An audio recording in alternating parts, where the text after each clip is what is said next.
Royal star TV, আমি সঞ্জিত। সঙ্গে থাকুন। বন্ধুরা, আপনারা দেখছেন এই যে জাহাজ, এই জাহাজটা আসলে বাংলাদেশের জাহাজ। যে জাহাজে করে প্রতিনিয়ত ভারতবর্ষ থেকে প্রতিনিয়ত অসংখ্য জাহাজে করে মাল নিয়ে যায় বাংলাদেশ। আর এই মালের উপর বা এই খাদ্য সামগ্রীর উপর নির্ভর করে তাদের বেঁচে থাকতে হয়।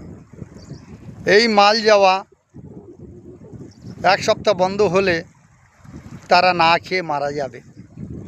সেই বাংলাদেশের ইউনূস সরকারের কিছু কিছু লোক তারা বলছে 4 দিনের মধ্যে ভারতের উড়িষ্যা, কলকাতা, চিকেন লেক সহ বিভিন্ন অংশ দখল করে নেবে।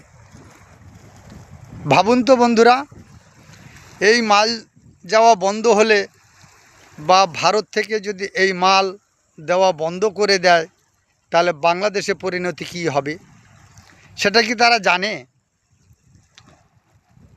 আজকে দেখছেন এই ত্রিদীপনগরের থেকে এই জাহাজটাকে আপনি দেখছেন।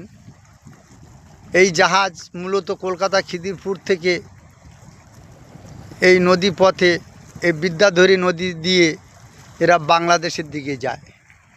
একটা দুটো জাহাজ না, প্রতিদিন অসংখ্য জাহাজ। এই আর একটা জাহাজ আসছে দেখুন, অসংখ্য জাহাজে করে মাল নিয়ে এই ভারত থেকে বাংলাদেশে যায়। তারপর বাংলাদেশ খেয়ে পরে বেঁচে থাকে। সেই বাংলাদেশের এত বড় কথা।